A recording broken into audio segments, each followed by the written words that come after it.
Accuracy balance credibility यो हो ABC news. नमस्कार, गाउँ शहर र दुनियाँका समाचारका साथ उपस्थित छु म अमीर। सुरुवात गरौँ टप स्टोरीबाट।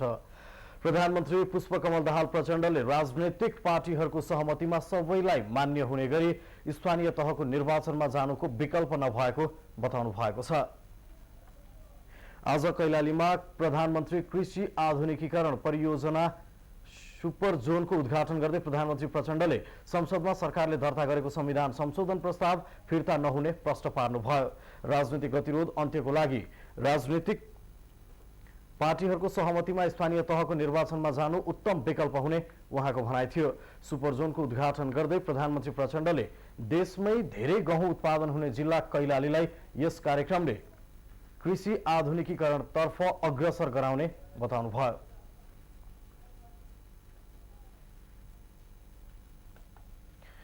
नेकपा एमालेका अध्यक्ष केपी शर्मा ओलीले संविधान संशोधन विधेयकलाई कुनै हालतमा छलफलमा लैजान नदिने बताउनु भएको छ। बुधबार आफ्नै निवास बालकोटमा पूर्व सांसद मञ्च नेपालका प्रतिनिधिसँगको भेटघाटमा एमाले अध्यक्ष ओलीले यस्तो बताउनु भएको हो। तर सरकारले संशोधन फिर्ता लिएर निर्वाचन घोषणा गरे सहयोग गर्ने उहाँले बताउनु भएको छ। वर्तमान सरकारको काम निर्वाचन गरेर संक्रमणकाल टुङ्ग्याउने मात्र रहेको बताउँदै सरकारले पराईको चाहनामा आफ्नो अधिकार र कर्तव्य भुलिरहेको आरोप समेत अध्यक्ष ओलीले लगाउनुभयो।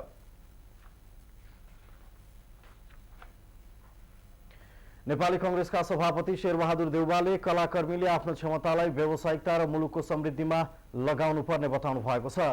आफ्नै निवास बुढा नीलकण्ठमा नव पार्टी प्रवेशीहरूलाई सम्बोधन गर्दै सभापति देउवाले कलाकारिता जनचेतना र समृद्धिको सशक्त माध्यम भएको बताउनुभयो।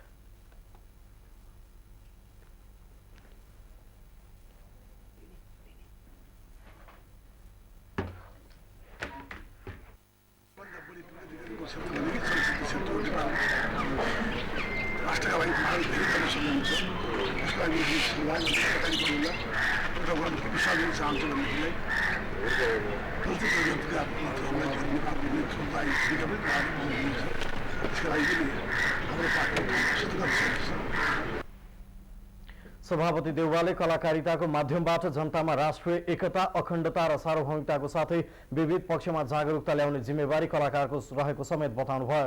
कार्यक्रममा चलचित्रकर्मी रमेश बुढाथोकीको नेतृत्वमा नम्रता जोशी, प्रतीक्षा खड्का लगायतका 1 दर्जन भन्दा बढी कलाकर्मीलाई सभापतिले पार्टी प्रवेश गराउनु भएको थियो। नेपाली कांग्रेसका नेता डाक्टर मिनेन्द्र रिजालले सहमतिबाट नै वर्तमान राजनीतिक गतिरोध हटाउनु पर्ने बताउनु भएको छ। एबीसी न्यूजको नियमित टक शो समय सन्दर्भमा बोल्दै नेता रिजालले संविधान संशोधन प्रस्ताव अघि सारेपछि दलहरूबीच ध्रुवीकरण भएको भन्दै मधेसी मोर्चासहित प्रमुख दलहरूबीच सहमति गरेर मुलुकलाई निकास दिनुपर्ने बताउनुभयो। दलहरूबीच संविधान संशोधन प्रस्तावलाई परिमार्जन गरेरै भए पनि सहमति जुटाएर निकास निकाल्नुपर्नेमा उहाँको जोड थियो। प्रमुख प्रतिपक्ष दल नेकपा एमालेले पनि अनावश्यक भूमिका निर्वाह गर्न नहुने उहाँको सुझाव छ।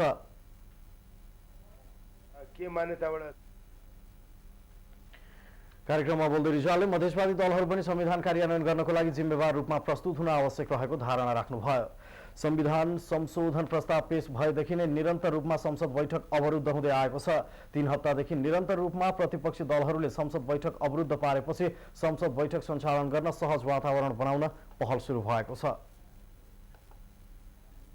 सत्तारूढ दलले संसदमा संविधान संशोधनको प्रस्ताव पेश गर्यो।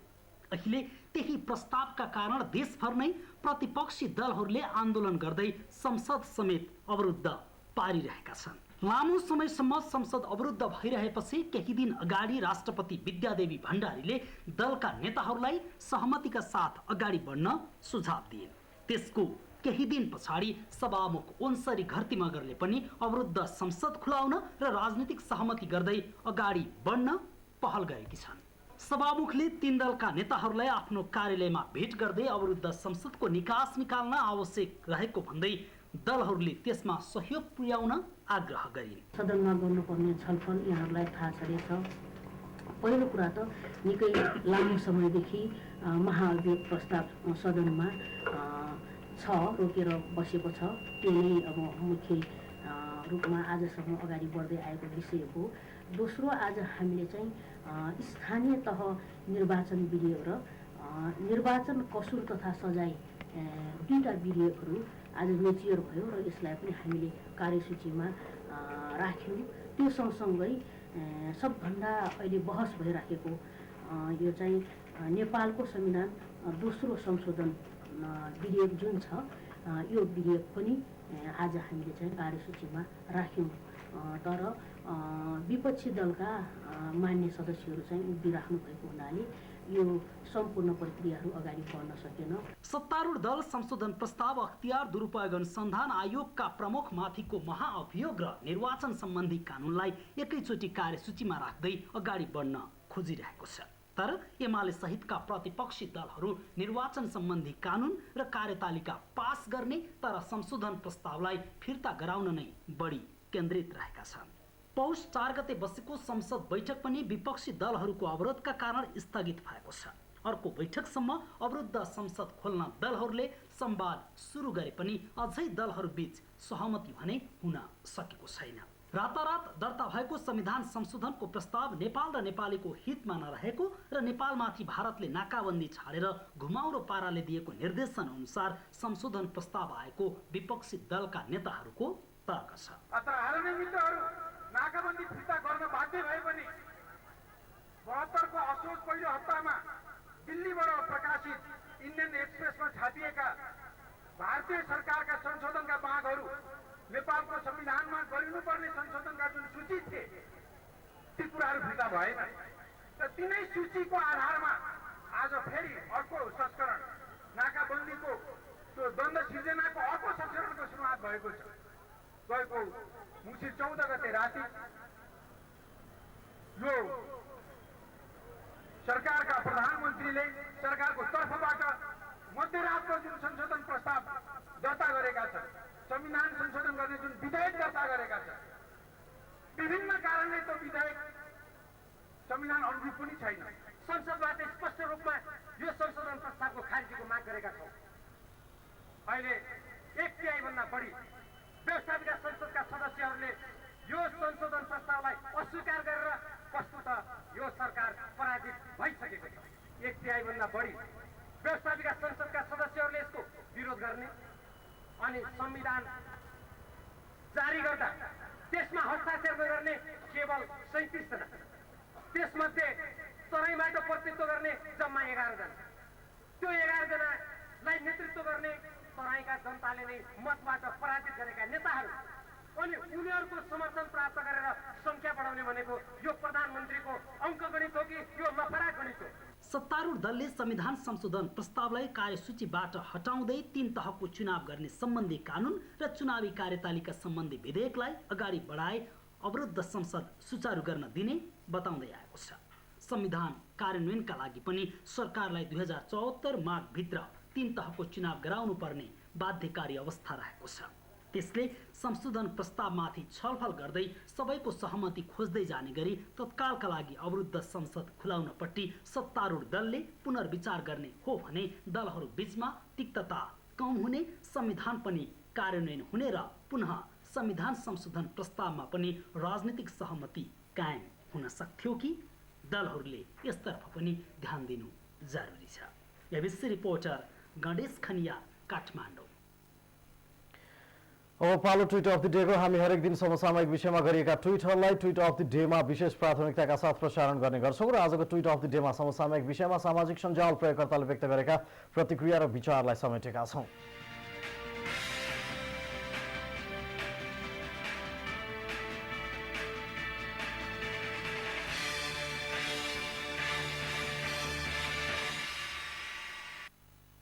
बुधबारको ट्विट अफ द डेमा सामाजिक सञ्जाल प्रयोगकर्ताहरूले समसामयिक विषयमा राखेका प्रतिक्रिया तथा विचारहरू समेटिएका छन्।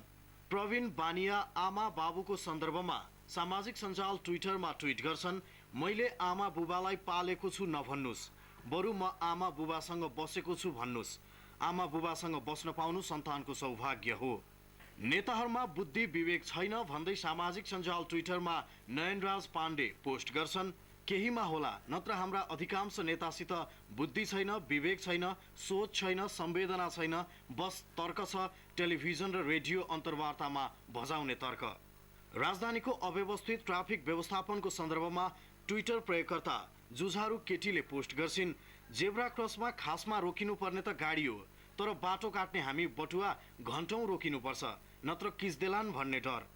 सामाजिक सञ्जाल प्रयोगकर्ता आचार्य मधुरमनले निषेधको राजनीतिको व्याख्या गर्दै ट्विट गर्छन्, विपक्षीले संसद चल्न नदिने, सत्ता पक्षले आयोगको रिपोर्ट नबुझ्ने, यही त होला नि निषेधको राजनीति भनेको। किताब किन्ने र सजाउने संस्कृति अपवाद जस्तै भएको भन्दै जगदीश घिमिरेले ट्विटरमा ट्विट गर्छन्, किताब किनेर पढ्न सक्नेहरू पनि मागेर पढ्छन्, धनीहरू मसँग मेरा किताब माग्न आएका छन्, किताब किन्ने र सजाउने संस्कृति अपवाद जस्तै छ। चिसो मौसमको प्रसङ्गमा धेरै लुगा लगाउन हुँदैन भन्दै उमेश सिग्देलले पोस्ट गर्छन्, यो जाडोमा धेरै बाक्लो तातो लुगा लगाउन नहुने रहेछ, हिँड्दा हिँड्दै न्यानो भएर झुपु झुपु निन्द्रा लाग्ने के।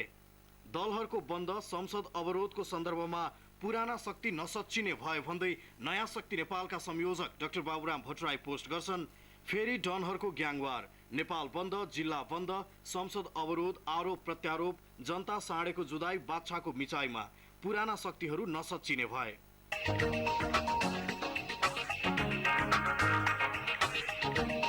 नेपाली कंग्रेसका कोषाध्यक्षहरूको प्रथम राष्ट्रिय सम्मेलन यही पुस 8 गते हुने भएको छ। पार्टी सञ्चालनको लागि लेबीको व्यवस्थालाई थप व्यवस्थित बनाउने, राष्ट्रिय र अन्तर्राष्ट्रिय स्तरमा हुने गरेका आर्थिक व्यवस्थापनको बारेमा बृहत छलफल गर्ने उद्देश्यका साथ सम्मेलनको आयोजना गरिएको हो। बुधबार काठमाडौँमा आयोजित पत्रकार सम्मेलनमा नेपालका क्रियाशील राजनीतिक दलहरूले पार्टी कोष निर्माणको लागि सञ्चालन गरिएका चन्दा अभियान, चन्दादातालाई दिएको अनुचित दबाव, त्यसको दुरुपयोग र अपारदर्शिताको कारण पार्टी र नेता समेत बदनाम भएकोले त्यसको निराकरणको लागि पनि सम्मेलनको आयोजना गरिएको सम्मेलनका संयोजक गोविन्द पुरा सैनीले बताउनुभयो। उहाँले कंग्रेसले केन्द्रीय नेतृत्वसँग लाभदायी पदमा बसेका व्यक्तिसँग केन्द्रमै लेबी उठाउने गरेको र जिल्लालाई दिने भनी तोकिएको लेबी समेत जिल्लाबाट प्राप्त गर्न समस्या भएको हुँदा त्यसबारेमा पनि सम्मेलनमा छलफल हुने जानकारी दिनुभयो। आसन्न स्थानीय प्रदेश र केन्द्रीय निर्वाचनमा नेपाली कंग्रेसलाई अझ सशक्त र बलियो बनाउन व्यवस्थित र पारदर्शी कोष निर्माणको लागि सम्मेलनले सहयोग पुर्याउने आयोजकले जनाएको छ। 2 दिनसम्म राष्ट्रिय सभागृहमा हुने सम्मेलनले काठमाडौँ घोषणापत्र जारी गरी सम्पन्न हुने बताइएको छ। साना 3 कम्युनिस्ट पार्टीले राष्ट्रियताको विषयमा संयुक्त सङ्घर्ष गर्ने बताएका छन्। पुराना कम्युनिस्ट नेता मोहन विक्रम सिंह नेतृत्वको नेपाल कम्युनिस्ट पार्टी मशाल, मोहन वैद्य नेतृत्वको नेपाल कम्युनिस्ट पार्टी क्रान्तिकारी माओवादी र नेत्र विक्रम चन्द नेतृत्वको नेपाल कम्युनिस्ट पार्टी माओवादीका शीर्ष नेताहरूले राष्ट्रियताको मुद्दामा संयुक्त सङ्घर्ष गर्ने भएका हुन्। तीनैजना नेताको हस्ताक्षरसहित जारी गरिएको प्रेस विज्ञप्तिमा विभिन्न सङ्घर्षका कार्यक्रम सार्वजनिक गरिएको छ। 3 पार्टीको अगुवाईमा पुस 16 गते काठमाडौँमा अन्तर्क्रिया गर्ने, अप्पर कर्णाली परियोजना विरुद्ध सुर्खेतमा पुस 22 गते र 25 गते सङ्खुवा सभामा प्रदर्शन गर्ने र पुस 29 गते विराटनगरमा अनाधिकारिक रूपमा बसिरहेको भारतीय काउन्सिलर कार्यालय विरुद्ध प्रदर्शन गर्ने विज्ञप्तिमा उल्लेख छ। अज्ञात समूहको गोली प्रहारबाट मारिएका युवा संघ रूपन्देहीका अध्यक्ष दुर्गा तिवारीलाई जिल्ला सुरक्षा समितिले शहीद घोषणा गर्न सरकारलाई सिफारिस गरेको छ। जिल्ला सुरक्षा समिति रूपन्देहीको बुधबार बसेको बैठकले तिवारीलाई शहीद घोषणा गर्न गृह मन्त्रालयलाई सिफारिस गरेको हो। सिफारिससँगै तिवारीको परिवारलाई क्षतिपूर्तिको समेत माग गरिएको छ। यसैबीच आज तिवारीको शव परिवारले बुझेर दाह संस्कारको लागि देवघाट लगिएको छ। देवघाट प्रस्थान गर्नुअघि लुम्बिनी अञ्चल अस्पतालबाट निकालिएको शवयात्रा बुटवल नगर परिक्रमा गर्दै एमाले कार्यकर्ताले सरकारको विरोधमा नाराबाजी गरेका थिए। शवयात्रासँगै बुटवलको पुष्पलाल पार्कमा आयोजित शोकसभालाई सम्बोधन गर्दै नेकपा एमालेका उपमहासचिव विष्णु पौडेलले दुर्गा तिवारीको हत्याप्रति जति निन्दा र भत्सना गरे पनि नपुग्ने बताउनुभयो। अर्का उपमहासचिव घनश्याम भूषालले हत्यारालाई अविलम्ब पक्राउ गरी कारवाही गर्न माग गर्दै सरकारबाट गठित छानबिन समितिलाई निष्पक्ष छानबिन गर्न माग गर्नुभयो। उहाँले छानबिन समितिले निष्पक्ष प्रतिवेदन ननिकाले आफैले छानबिन गर्ने र हत्यारालाई कुनै पनि अवस्थामा उम्किन नदिने प्रतिबद्धता जनाउनुभयो। युवा संघ नेपालका केन्द्रीय अध्यक्ष राजीव पहाडीले कुनै पनि हालतमा हत्यारा उम्कन नपाउने दावी गर्नुभयो। तिवारीलाई सोमबार रूपन्देहीको देवदह स्थित घर नजिकै अज्ञात समूहले गोली हानी फरार भएको थियो। दिउँसो करिब 3:30 बजे गोली प्रहारबाट घाइते तिवारीको देवदह मेडिकल कलेजमा उपचारको क्रममा ज्यान गएको थियो। कानून मन्त्री अजय शंकर नायकले राष्ट्रवादको कुरा गर्ने र मधेसको माग सम्बोधन गर्ने अन्तिम विकल्प स्थानीय तहको निर्वाचन भएको बताउनु भएको छ। भक्तपुरमा भएको एक कार्यक्रममा बोल्दै मन्त्री नायकले वर्तमान समयमा जसले जे भने पनि राष्ट्रको पहिलो आवश्यकता भनेको केन्द्र र प्रान्तको नभएर स्थानीय तहको निर्वाचन भएको बताउनुभयो। उहाँले सबैको मिलनबिन्दु स्थानीय तहको निर्वाचन भएकोले मधेसी मोर्चा र एमाले आफ्नो हट त्याग्दै निर्वाचनको वातावरण सिर्जना गर्नेतर्फ लाग्नुपर्ने धारणा व्यक्त गर्नुभयो। निर्वाचन विधेयक संसदमा रोकिएको भन्दै उहाँले निर्वाचन विधेयक पास गरी तोकिएकै समयमा निर्वाचन गर्नेतर्फ अगाडि नबढे नेपाल र नेपालीले ठूलो क्षति भोग्नुपर्ने बताउनुभयो। उहाँले वर्तमान समयमा एमाले परम्परागत प्रतिपक्षको भूमिका भन्दा पनि राष्ट्रिय पार्टीको नेतृत्वको भूमिका खेल्दै राष्ट्रको आवश्यकतालाई बुझ्दै अगाडि बढेर निकासको लागि अग्रसर बन्नुपर्ने बताउनुभयो। प्रभावकारी अभियोजन, सुदृढ प्रतिरक्षा, व्यावसायिक सरकारी वकिल हाम्रो प्रतिबद्धता भन्ने नाराका साथ आगामी पुस 8 गतेदेखि काठमाडौँमा सरकारी वकिलको प्रथम राष्ट्रिय सम्मेलन हुने भएको छ। आयोजक महान्यायाधिवक्ताको कार्यालयले बुधबार पत्रकार सम्मेलन गर्दै आगामी पुस 8, 9 र 10 गते सम्मेलन हुने जनाएको हो। सम्मेलनको सबै तयारी पूरा भएको महान्यायाधिवक्ताको कार्यालयले जनाएको छ। सम्मेलनको पुस 8 गते राष्ट्रपति विद्यादेवी भण्डारीले उद्घाटन गर्ने र 10 गते उपराष्ट्रपति नन्दबहादुर पुनको उपस्थितिमा समापन हुने जनाइएको छ। सरकारी वकिलको प्रभावकारिता बढाउन र अन्य निकायसँगको समन्वयात्मक भूमिका बढाउने उद्देश्यले सम्मेलन आयोजना गर्न लागि हो।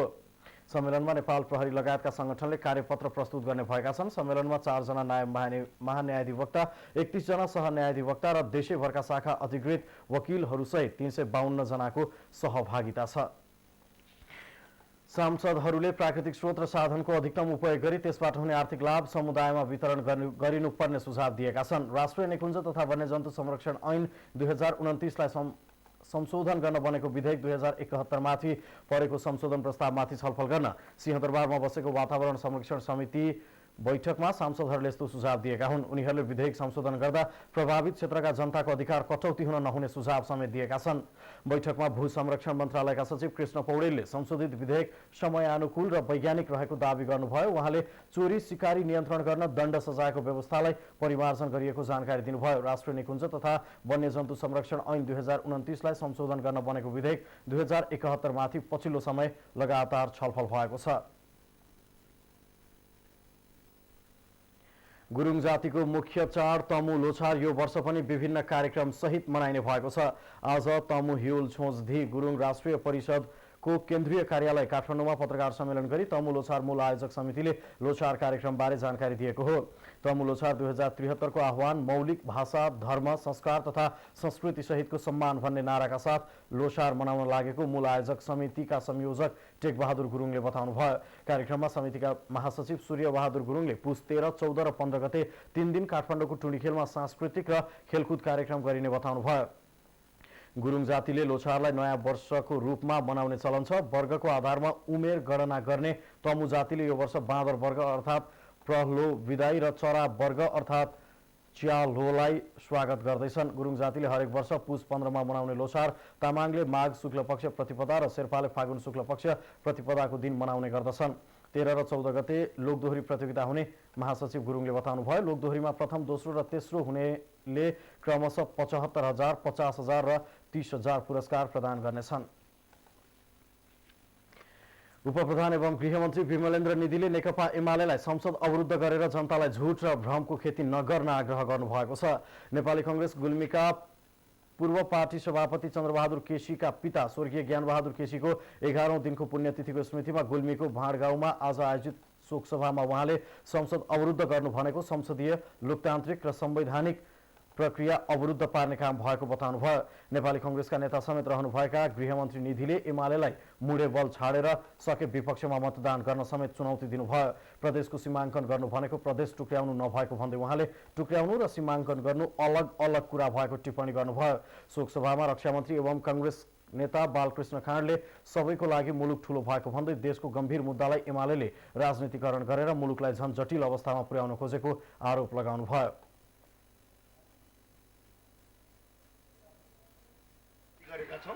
त्यो भनेको त तपाईँको लागि राम्रो हो, राष्ट्रको हितमा हो। त्यस कारणले म तपाईँहरूसँग के निवेदन गर्न चाहन्छु भने हाम्रो पार्टीका नेपाली कांग्रेस साथीहरूलाई त ठिकै छ, त्यहाँको जनताले आफ्नो भावना राख्छन्, त्यसमा लोकतन्त्रमा सबैले आफ्नो भावना राख्नुपर्छ। नेपाली कांग्रेस पार्टी त अझै तपाईँको लोकतान्त्रिक पार्टी हो। एउटा पार्टीका एउटै नेताले थरी थरीको कुराहरू राख्छ। केन्द्रीय समितिको एउटा निर्णय भइसके पनि केन्द्रीय सदस्यले अर्को विचार बोल्छन्। हाम्रो पार्टीको त्यसै छ संस्कार, ठिकै छ, त्यसमा केही आपत्ति छैन। तर निर्णय कार्यान्वयनको पक्षमा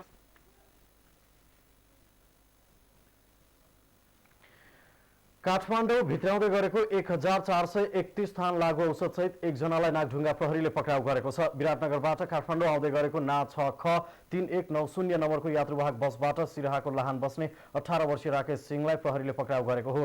निजको साथबाट फेनारगन 200, एम्पल लुफजोसिक 200, एम्पल नाइट्रोजपाम 600 थान, वाइजो ल्याब 200 एम्पल, कोरेक्स 1431 थान, चरेस 100 ml को 51 बोतल र नाइट्रोजन ट्याब्लेट 180 थान बरामद गरेको प्रहरी प्रमुख निरीक्षक सुनिल दाहालले जानकारी दिनुभयो।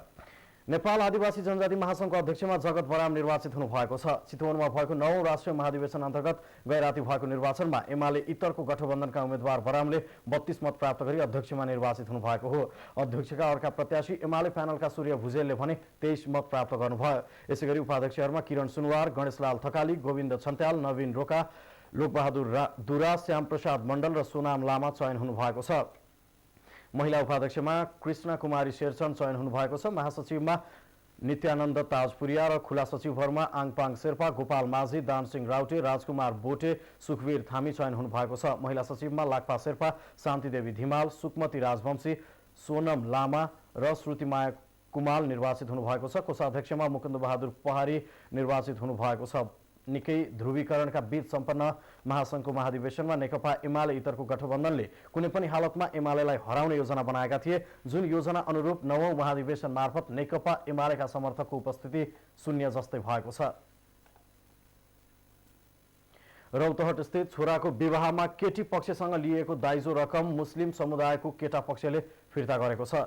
स्थानीय कटहरिया गाविस 3 का 21 वर्षीय सद्दाम मन्सुर र सखुवावा धमौरा गाविस 5 की 19 वर्षीय हसमुन खातुनको विवाहमा दाइजो स्वरूप केटी पक्षले दिएको रकम केटा पक्षले विवाहको अवसरमा फिर्ता गरेका छन्। 1 वर्ष अघि छोराको विवाह गर्नको लागि कुरा छिन्दा कटहरियाका इलाही मियाले केटी पक्षसँग 50,000 रुपियाँ लिएका थिए। सोही रकम इलाहीले फिर्ता गरेका हुन्। स्थानीय सखुवा धमौरा गाविस 5 स्थित मुस्लिम टोलमा दाइजो लेनदेन बन्द गर्न विवाहको कुरा छिन्दा गरेको लेनदेन फिर्ता हुन थालेको हो।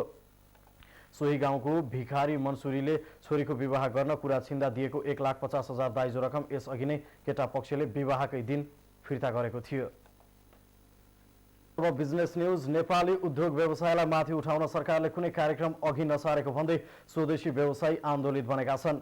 नेपाल जुत्ता चप्पल उद्योग व्यवसायी संघले बुधबार काठमाडौँको शान्ति बाटिकामा पत्रकार सम्मेलन गरी उनीहरूले स्वदेशी उद्योग उत्पादन र बजार व्यवस्थापनको लागि सरकारले आफूहरूलाई सहयोग नगरेको भन्दै चरणबद्ध आन्दोलनको घोषणा गरेका हुन्। कच्चा पदार्थ सङ्कलन र प्रशोधन गर्ने उद्योग लगायत गुणस्तरीय वस्तुमा उत्पादन दक्षता वृद्धि गर्ने वैज्ञानिक प्रविधि र सिप अभाव रहेको उनीहरूको भनाइ छ। युवा जनशक्ति विदेश पलायन हुने क्रम बढिरहँदा पनि स्वदेशी उद्योगमैत्री वातावरण बनाउन नसकेको व्यवसायीको ठहर छ। नरेश कटुवाल जुत्ता चप्पल उद्योग व्यवसायी संघले सरकारले भन्दै आइरहेको आर्थिक समृद्धिको लक्ष्य पूरा गर्न स्वदेशी उत्पादनलाई बढीभन्दा बढी प्राथमिकता दिनुपर्ने माग उनीहरूले अघि सारेका छन्। छुट्टै मुलुकबाट परास्त गर्नुपर्छ, अब तपाईँहरू उद्योग धन्दा चलाउन पाउनुहुन्न भनेर चाहिँ खारिज गर्नुपर्छ, होइन भने यस्ता खालका नीतिले अब हामी टोटली रूपमा आयातमुखी बनिसक्यौँ। त्यस कारणले गर्दाखेरि अब अहिले हाम्रो भविष्य कता, हाम्रो मात्रै नभएर नेपाली जनताको भविष्य कता, अस्थिरता कता भन्ने खालको ठुलो प्रश्न उभिएको छ। यहाँको लोकप्रिय मिडिया मार्फत चाहिँ यी कुराहरू जाउन् र प्रष्ट नेपाल सरकारले र यहाँ भएका राजनीतिक दलहरूले यस्ता खालका कुराहरूलाई बुझुन्, जहाँ कि नेपाली युवाहरू चाहिँ विदेशमा तडपिन बाध्य छन्।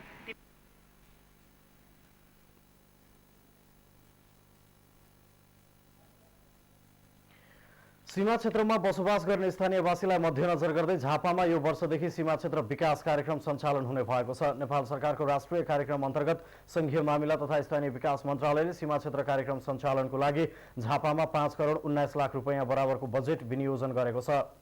जिल्ला विकास समिति झापाले भद्रपुरमा आज आयोजना गरेको सीमा क्षेत्र विकास कार्यक्रम सम्बन्धी एक दिने अभिमुखीकरण कार्यक्रममा बोल्दै मन्त्रालयका उपसचिव तथा कार्यक्रम निर्देशक भूपेन्द्र सापकोटाले भारतसँग जोडिएका झापाका 16 गाविस र 2 नगरपालिकाका केही वडामा गरिबी, जनसङ्ख्या र क्षेत्रफलको आधारमा कार्यक्रम सञ्चालन हुन लागेको बताउनुभयो। अघिल्लो 8 जिल्लामा सञ्चालन भए पनि यस वर्ष तराईका 20 जिल्लामा कार्यक्रम सञ्चालन हुन लागेको हो। यो कार्यक्रम 5 वर्षसम्म सञ्चालन हुनेछ।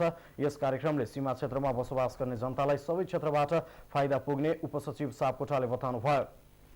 विशेष गरी उत्पादनमूलक, सिपमूलक र भौतिक पूर्वाधारमा मात्र विनियोजित बजेट खर्च गरिने कार्यविधिमा उल्लेख छ। गाविसलाई छुट्याएको रकम सोझै गाविसलाई नदी, जीविस र नगरपालिका मार्फत कार्यक्रम सञ्चालन हुने जनाइएको छ। विनियोजित रकम मध्ये चालु शीर्षकबाट क्षमता विकास जनचेतना कार्यक्रम सञ्चालन गर्नुपर्ने र पुँजीगतबाट भौतिक पूर्वाधार कार्यक्रम सञ्चालनको लागि गाविस सचिव र नगरपालिका कर्मचारीलाई निर्देशन दिइएको छ। सरकारले यो वर्ष तराईका जिल्लामा यो कार्यक्रम सञ्चालनको लागि झण्डै 1 अर्ब 21 लाख रुपैयाँ छुट्याएको मन्त्रालयका शाखा अधिकृत हेम अधिकारीले जानकारी दिनुभयो।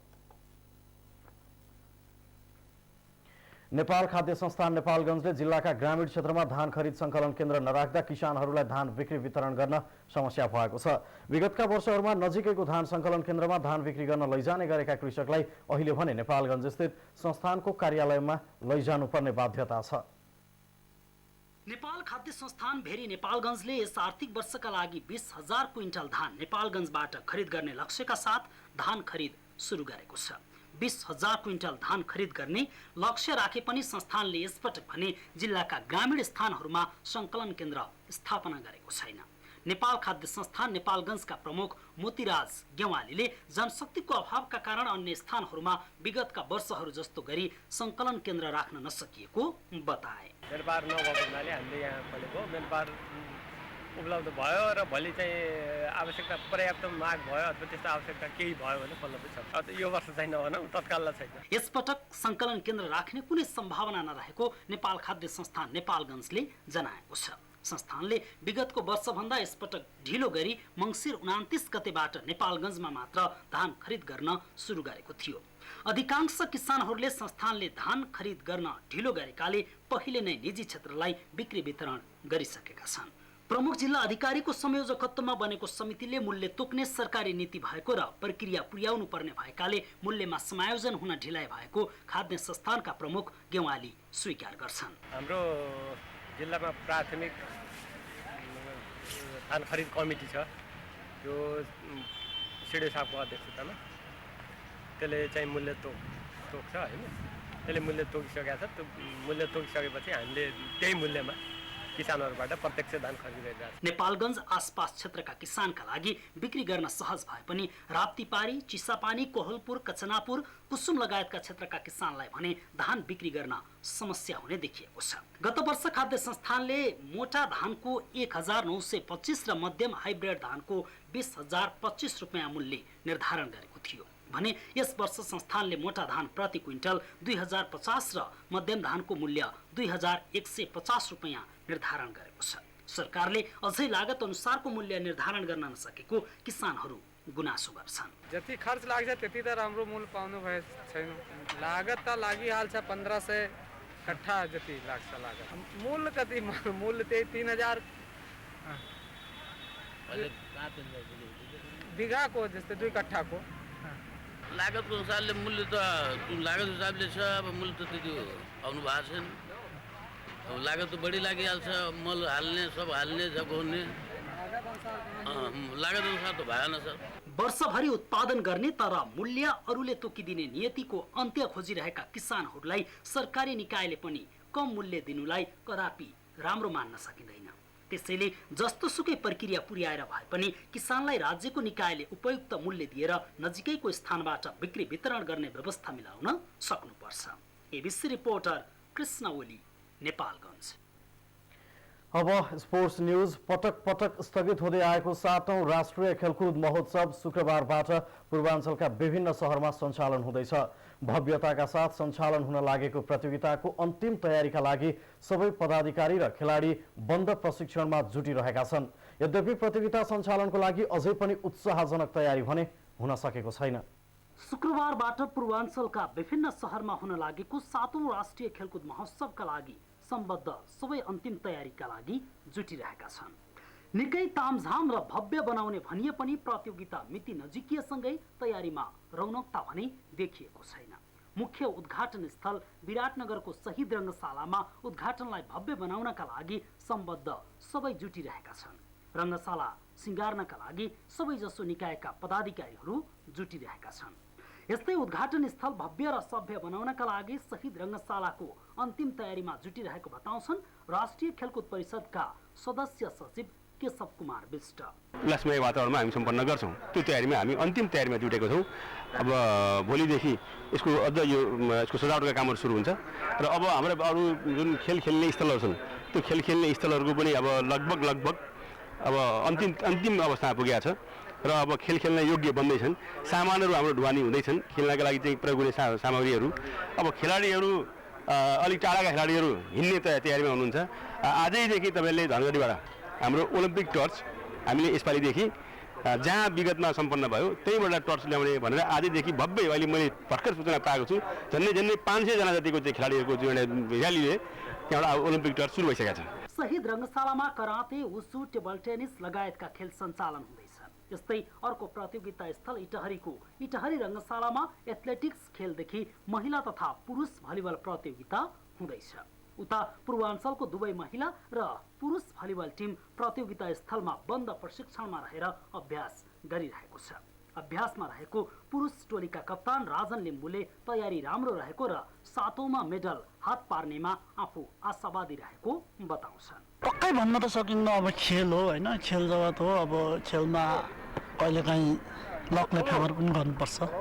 जस्तै हामी म ताप्लेजुङबाट खेलेको थिएँ, त्यतिखेर हामीले झापासँग टक्कर गर्दाखेरि अलिकति लकले फेभर गर्न सकेन, पोइन्ट माथि त्यस्तै हुनसक्छ। तर एउटा मेडल ल्याउने हामी दाउमा छौँ। हाम्रा अग्रजहरू म भए अब म लगभग नेतृत्व गरेर हिँडिरहेछु। मलाई पनि के छ र काठमाडौँतिर जाँदाकोदेखि लिएर अन्य ठाउँको हेर्दाखेरि अहिले विशेष गरेर माथिल्ला जो अग्रजहरू विशेष ज्ञानका ठुला अलि सिनियरहरू बाहिर गएको हिसाबले पनि हामीलाई प्रतिस्पर्धा गर्न अलिक सहज छ। त्यस कारणमा मैले के भन्दैछु भने हामी एउटा मेडल आउँछ भन्ने आशमा हामी दिनरात खटिरहेको छौँ। यस्तै प्रशिक्षक गौरी चौधरीले तुलनात्मक हिसाबमा यसपालिको पुरुष टोली सन्तोषजनक भएको र मेडल हात पार्न आफू ढुक्क भएको बताए। पदक त हामी पहिलो नै गर्ने, किनभने अब एउटा नेपालको राष्ट्रिय टिम चाहिँ बङ्गलादेश साफ च्याम्पियन खेल्न गएकोले त्यसपछि हाम्रो पूर्वको चाहिँ पुरा 100% हुन्छ। बलियो पक्ष हाम्रो चाहिँ स्पाइक दरो छ र डज गेम हो।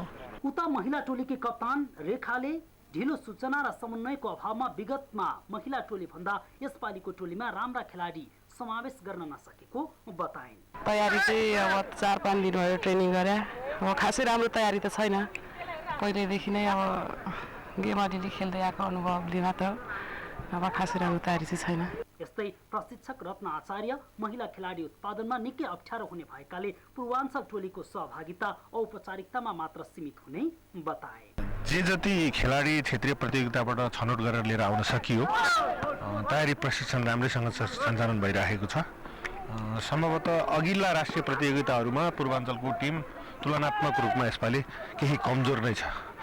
खेलाडीहरू फिजिकल्ली पनि यसो हुनुमा के छ त भन्दा 7औं राष्ट्रिय खेलकुद प्रतियोगिता जिल्ला छनौट क्षेत्रीय छनौटका कार्यक्रमहरू पटक सरेको कारणले र हाम्रो नेपाली चेलीहरूको बाध्यता, कोही विवाह भएर जानुपर्ने, कोही आफ्नो व्यवसायमा संलग्न हुनुपर्ने, त्यो कारणले केही राम्रा खेलाडीहरू यो प्रशिक्षणमा छुट्न गएका छन्। यस्तै कबड्डी र ह्यान्डबल हुने प्रतियोगिता स्थलमा पनि निर्माणाधीन अवस्थामा छ।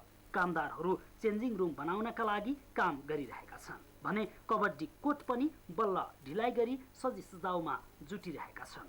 कबड्डी र ह्यान्डबलका लागि उद्गम स्थलमा रहेको टङ्की सिनवारीको यस प्रतियोगिता स्थल निजी स्तरबाट तयार हुन लागेको हो। तयारी त करिब हाम्रो पुरा भइसक्यो। अब हामीलाई बनाउनु पर्ने स्थानीय आफ्नै खर्चबाट यो के अरे पिच बनाउनु पर्ने त्यो हामीले गरिसक्यौँ।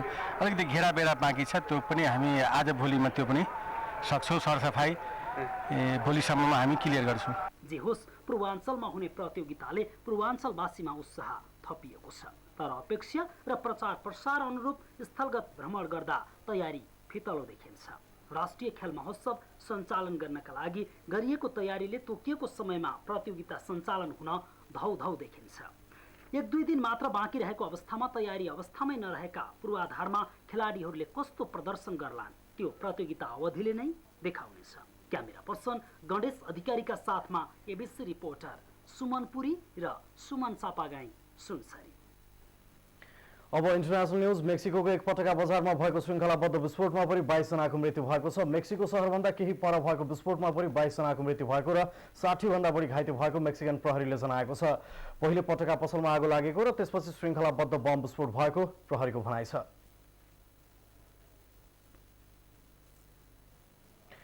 एबिसी न्यूजको अन्त्यमा अहिलेसम्मका टप स्टोरिज फेरि एकपटक।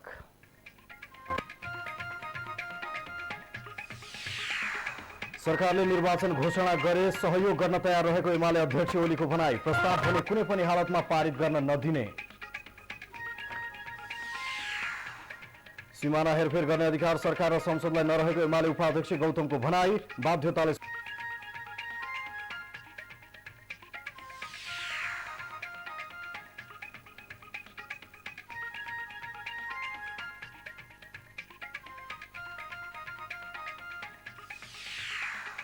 सातौं राष्ट्रिय खेलकुद प्रतियोगिताको तयारी अन्तिम चरणमा। 294 स्वर्ण पदकको लागि 3972 जना खेलाडीले प्रतिस्पर्धा गर्ने।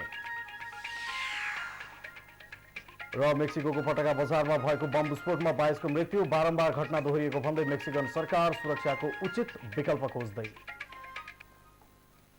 एबिसी न्यूज अहिलेलाई सकियो। एबिसी न्यूज बुलेटिन abctvlive.com मा हेर्न र पढ्न सक्नुहुनेछ। गाउँ सहर दुनियाँ भिउझाउने हाम्रो अभियान जारी छ। एबिसी न्यूज हेर्दै गर्नुहोला। नमस्ते।